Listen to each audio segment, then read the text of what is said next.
आप सभी को नमस्कार, नमस्ते, प्रणाम। आप सुन रहे हैं किताबें और मैं।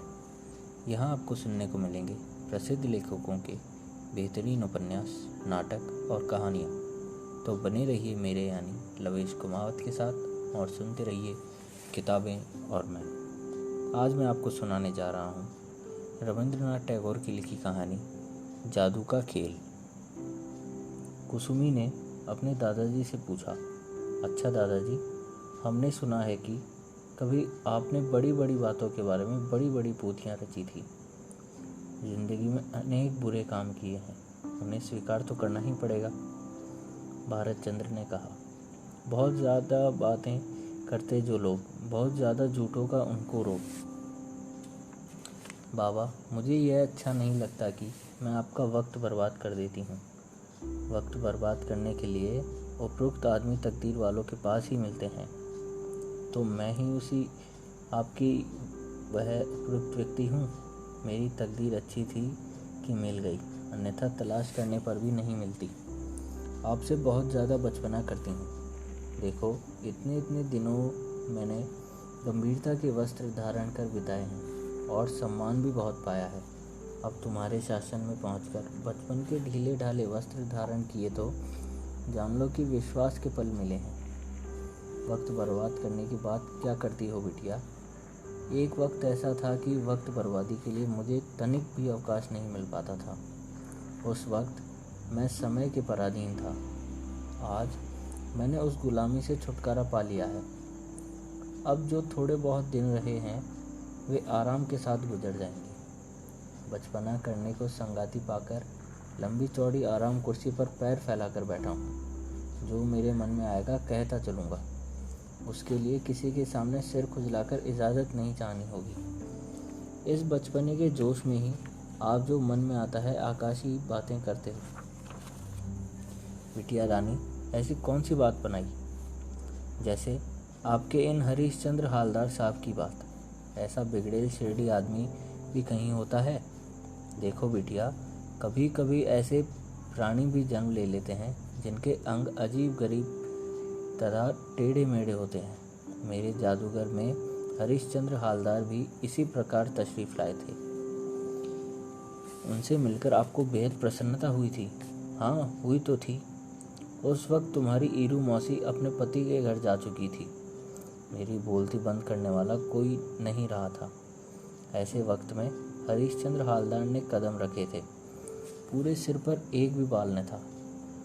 उनकी चाल ढाल और हरकतें हैरान में डालने वाली थी। तुम्हारी मौसी की रीति के एकदम उल्टी।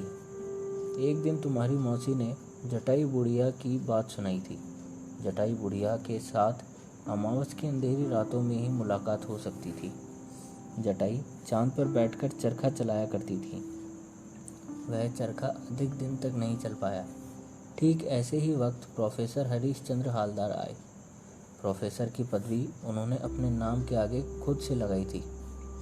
उनके साथ ऐसी सफाई वाले हाथ थे जिनसे जादू के खेलों की गहरी छनती थी। एक दिन मेझल सांझ के पहर चाय के साथ भुना हुआ चिवड़ा खाने के पश्चात वह कहने लगा कि जादू के जाल तो इस तरह के होते हैं कि वह सामने जो दीवार दिखाई पड़ रही है वह पलक झपकते ही गायब हो जाए।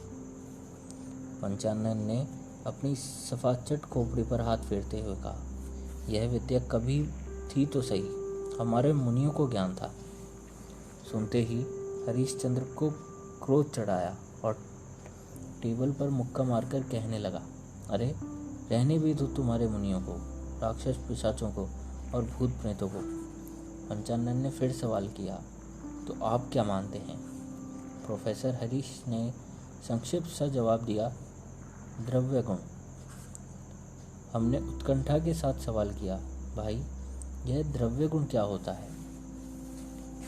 प्रोफेसर ने कहना आरंभ किया, जो कुछ भी है केवल कल्पना की उड़ान नहीं है, तंत्र मंत्र नहीं है, मूर्खों को बहकाने वाली कोई बात नहीं है।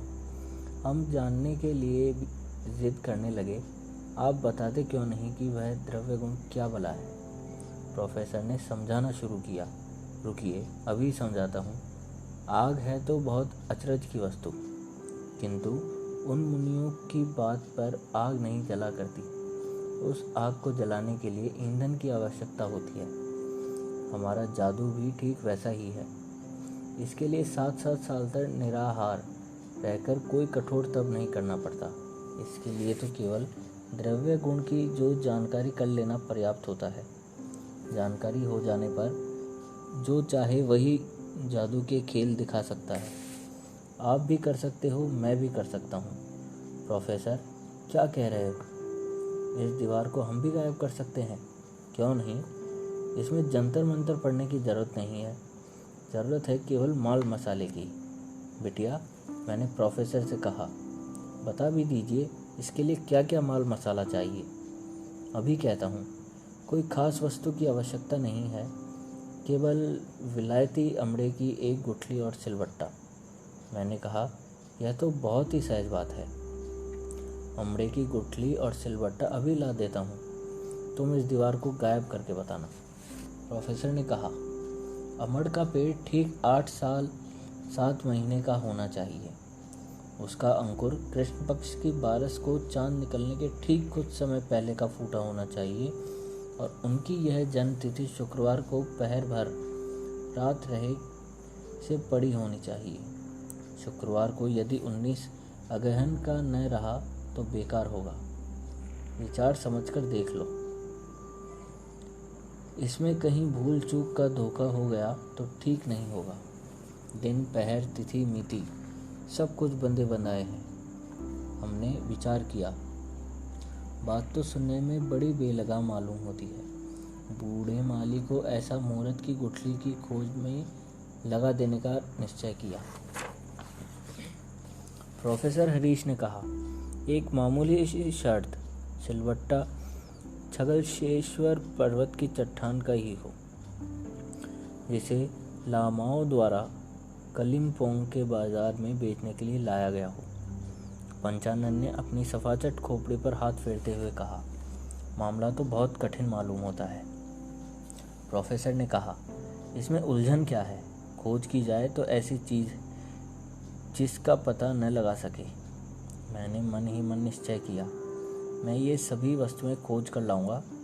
इसके लिए बच निकलने का कोई बहाना नहीं रहने देना चाहिए।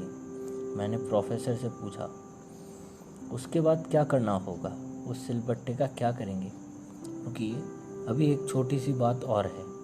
एक दक्षिणावर्त शंख की भी ज़रूरत होगी। पंचानन ने कहा, उस शंख को तलाशना कोई हंसी मजाक की बात नहीं है। जिसे मिलता है वह महाराजा हो जाता है।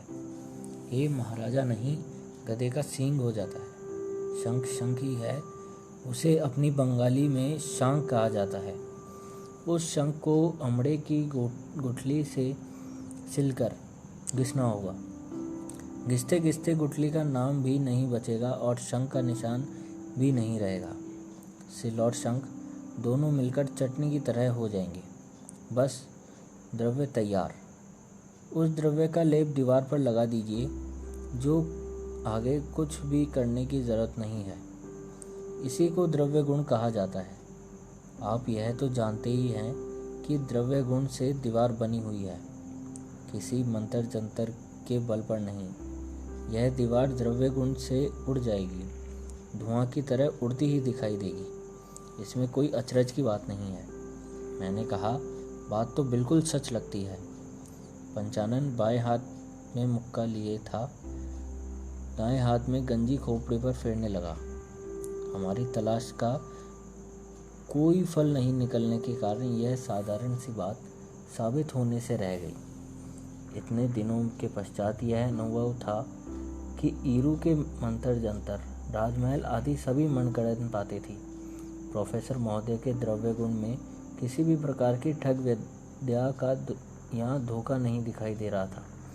दीवार ठोस की ठोस बनी रही। प्रोफेसर पर हमारी श्रद्धा और भक्ति बढ़ती ही गई। संयोग की बात, एक दफ़ा न जाने मन की किसी भूल से पराधीन होकर उन्होंने द्रव्य गुण को हमारी पकड़ की पहुंच के भीतर आने के लिए एक छूट दे दी। शर्त थी, गुठली को मिट्टी में गाड़ने के घंटे भर भीतर ही वृक्ष तैयार मिलेगा और उसमें फूल की भी लगे जाएंगे। हमने कहा, अचरज। प्रोफेसर ने कहा, इसमें अचरज की बात क्या है? सब द्रव्य गुण का चमत्कार है। गुठली को नागफनी के लाशे में 21 दफ़ा लपेटकर 21 बार ही सुखा दीजिए। उसके बाद मिट्टी में दबा दीजिए, फिर देखिए क्या होता है। हम उनकी इस शर्त को पूरी करने के लिए जी जान से लग गए। लाशा लगाने और सुखाने में लगभग 2 महीने बीत गए। आश्चर्य की बात, पेड़ भी उगा और फल भी, किंतु घंटे भर में नहीं, पूरे 7 बरस लग गए। अब समझ में आया कि द्रव्य गुण किसे कहा जाता है। प्रोफेसर ने सफाई दी, लाशा ठीक तरह नहीं लगा पाए। हमने भी समझ लिया कि यह ठीक लगा। लाशा संसार में नहीं मिल सकता, किंतु इसी समझ में बहुत समय खप गया। तो यह थी आज की कहानी, जादू का खेल। आशा करता हूँ आपको यह कहानी अच्छी लगी होगी। तो ऐसी ही और कहानियों के लिए सुनते रहिए किताबें और मैं। तब तक के लिए धन्यवाद।